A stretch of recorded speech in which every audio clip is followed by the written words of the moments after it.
મિત્રો માત્ર દિવસના 500 થી 1000 રૂપિયા કમાવા ઇનફ નથી. અને જો તમે એવું વિચારો છો કે આ વિડીયો જોયા પછી હું દિવસના 500 રૂપિયા કમાઈ લઈશ, તો એટલા માટે જો આ વિડીયો જોવા માંગો છો તો આ જગ્યાએથી વિડીયો બિલકુલ ક્લોઝ કરી દો, કારણ કે આ વિડીયો તમારા માટે નથી. કારણ કે ઓલરેડી હું જે પણ એપિસોડ બનાવું છું અને ચેનલ બનાવવાની શરૂઆતથી લઈને અત્યાર સુધી જે પણ મેં એપિસોડો બનાવ્યા છે કે જે પણ વિડીયો બનાવ્યા છે, એક જ આશયને લઈને બનાવ્યા છે કે ઓલરેડી જે પણ વ્યક્તિ મને જોવે છે કે જે બેરોજગાર છે અને એના માટે પૈસો જરૂરી છે મિત્રો, પણ એ પૈસો કમાશે એની સાથે સાથે મને એક એવું મનમાં હતું કે ઓલરેડી પોતાના પગભર થાય અને પોતાના જે પણ સ્વપ્નો વિચારે છે એ સ્વપ્નો ક્યાંક ને ક્યાંક પૂરા કરી શકે. કારણ કે દરેક એપિસોડમાં જે પણ જણાવેલો ધંધો છે એ ધંધામાં એટલો મિત્રો દમ છે કે જો તમે ટકીને ધંધો કરો છો તો લાઈફના તમે જે પણ વિચારેલા સ્વપ્નો છે એ દરેક સ્વપ્નો પૂરો કરવાની એ એપિસોડમાં આપેલા ધંધાની તાકાત છે. અને આજના એપિસોડમાં હું તમને 2 ગૃહ ઉદ્યોગ કે 2 બિઝનેસ આઈડિયાઓ એવા જણાવવાનો છું. એ પણ બિઝનેસ આઈડિયાઓ છે કે જે પણ ગૃહ ઉદ્યોગ આઈડિયાઓ છે એમાં ઓલરેડી ગ્રાહક તમને શોધતો આવવાનો છે. કારણ કે મિત્રો જરૂરિયાત જ એવી છે અને એ જરૂરિયાત એવી ખાલી એક દિવસ પૂરતી નથી, ઓલ ટાઈમની છે. જ્યાં સુધી પૃથ્વી પર જીવન છે ત્યાં સુધી એ જરૂરિયાત રહેવાની છે, રહેતી હતી, અત્યારે રહે છે અને રહેવાની પણ છે. કારણ કે એનો બીજો કોઈ જ ઓપ્શન નથી મિત્રો. અને ઓલરેડી આપણે એ વસ્તુથી ટેવાઈ ગયા છે. એ જરૂરિયાત એવી છે કે આપણા જીવનનું એક અંગ બની ગયું છે. હું વાત કરી રહ્યો છું યુરિયા કે ડીએપી ખાતરની. હવે તમે વિચારો કે એના વગર જે પણ ખેડૂતનું જીવન કે માનવનું જીવન અકલ્પનીય છે. એના વગર તો કલ્પના કરી જ નથી શકાતી. આપણી ખેતી તો એના વગર થતી જ નથી. તમે પણ માહિતગાર છો એનાથી અને હું પણ માહિતગાર છું કે ઓલરેડી યુરિયા ખાતર કે ડીએપી આપણે જો પાકમાં વાપરીએ છીએ તો જ અનાજ આપણું પાકતું હોય છે, બાકી તો પોસિબલ જ નથી. પણ એનો ઓપ્શન હું તમને આ જગ્યાએ આપવાનો છું. હા મિત્રો, તમે બિલકુલ ઠીક સાંભળ્યું કે ઓલરેડી આ એવી જરૂરિયાત છે કે જો તમે એનો ઓપ્શન બીજો શોધી નાખો છો અને જો તમે પોતે એનો ઓપ્શન શોધો છો તો ઓલરેડી ગ્રાહક તમને શોધતો આવવાનો છે. અને એ હું તમને ડિટેલમાં જણાવું એ પહેલાં સેકન્ડ નંબરની વાત કરું કે આજના ટાઈમે જે પણ એલપીજી ગેસની હું તમને વાત કરું છું કે જે દરેક ઘરમાં ફ્રી ઓફ જે પણ સરકારની યોજના હતી એ યોજનાના માધ્યમથી ફ્રી ઓફ તો દરેકને સપ્લાય કરવામાં આવ્યા જ, જે પણ ગેસના બોટલ હતા એ.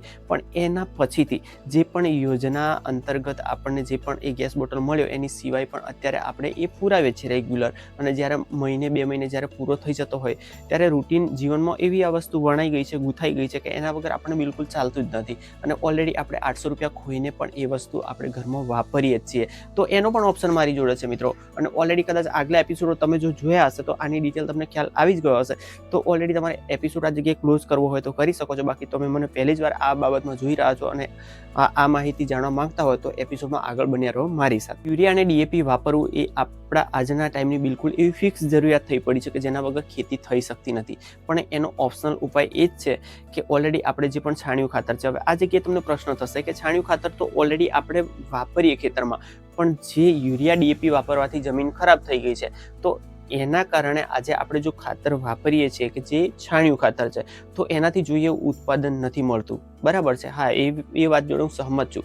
પણ એનો એક ઉપાય એ થઈ શકે, જે પણ ઓર્ગેનિક પદ્ધતિથી આપણે છાણિયા ખાતરને પ્રોસેસ કરવાનું છે એ પ્રોસેસમાં ક્યાંક ને ક્યાંક આપણે 10% પણ ડીએપી એડ કરીએ છીએ. હા મિત્રો, શરૂઆતમાં 10% એડ કરીએ છીએ તો એની જે પણ ગુણવત્તા છે એ તો થોડી સચવાશે જ, પણ એની સાથે સાથે જે ઉત્પાદન ક્ષમતા છે એ માની લો કે ડીએપી વાપરવાથી કે યુરિયા વાપરવાથી જે અનાજ આપણે પકવીએ અને એની જે પણ ઉત્પાદન હતું એ જ ઉત્પાદન ક્યાંક છાણિયું ખાતર વાપરવાથી જળવાઈ રહે એ માટે આપણે 10% તો ઓલરેડી એમાં ડીએપી કે યુરિયા વાપરવું પડશે શરૂઆતમાં.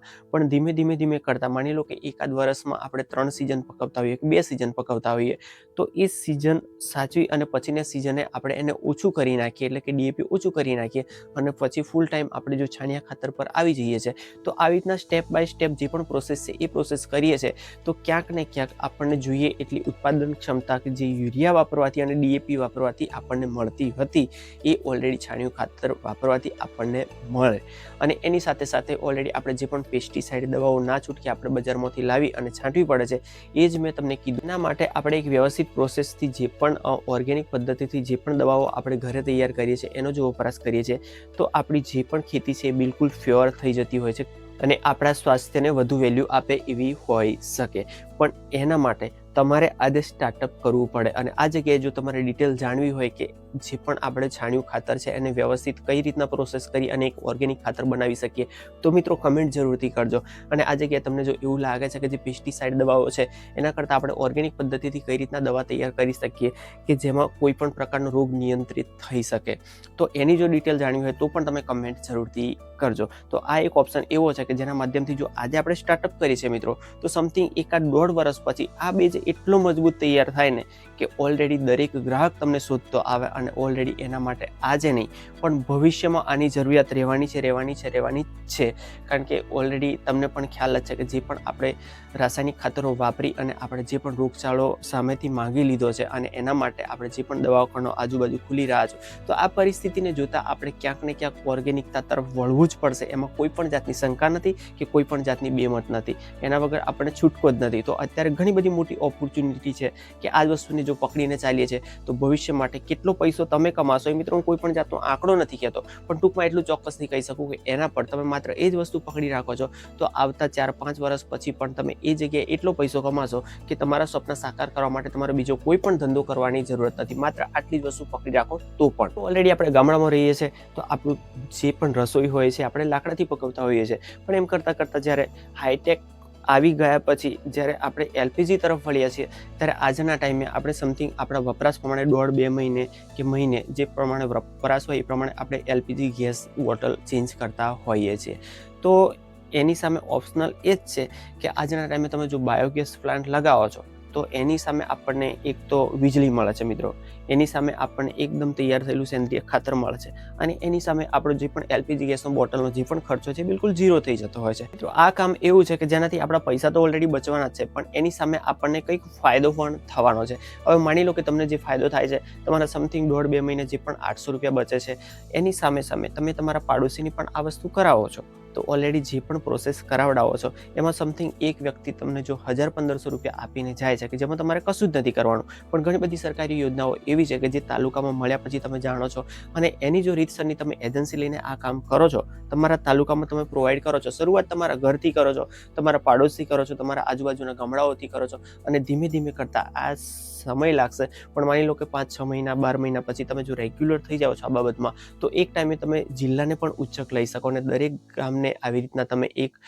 બાયોગેસ પ્લાન્ટ પ્રોવાઈડ કરી શકો અને તમારી લિંકથી તમે જોડી શકો. તો તમે વિચારો કે એક વ્યક્તિ ખાલી એક જ બાયોગેસ પ્લાન્ટ તમને સમથિંગ 1,000-1,500 જો આપીને જાય છે તો પછીનું તમારે એડવર્ટાઇઝમેન્ટ પણ નથી કરવું પડતું, પણ એક વ્યક્તિને જોઈને બીજા 5 ગ્રાહકો તમારી પાસે આવતા હોય છે. કારણ કે તમે પોતે વિચારો કે એક વ્યક્તિ ભલે કોઈ જગ્યાએ નોકરી કરતો હોય, કોઈ પણ પ્રકારનો ધંધો કરતો હોય કે ખેતી કરતો હોય, એને ઓલરેડી જે રસોઈ છે તો બનાવવી જ પડતી હોય છે અને રસોઈ મેન આધાર આજે આપણે ગામડાઓ પણ એલપીજી પર રાખતા હોઈએ છીએ.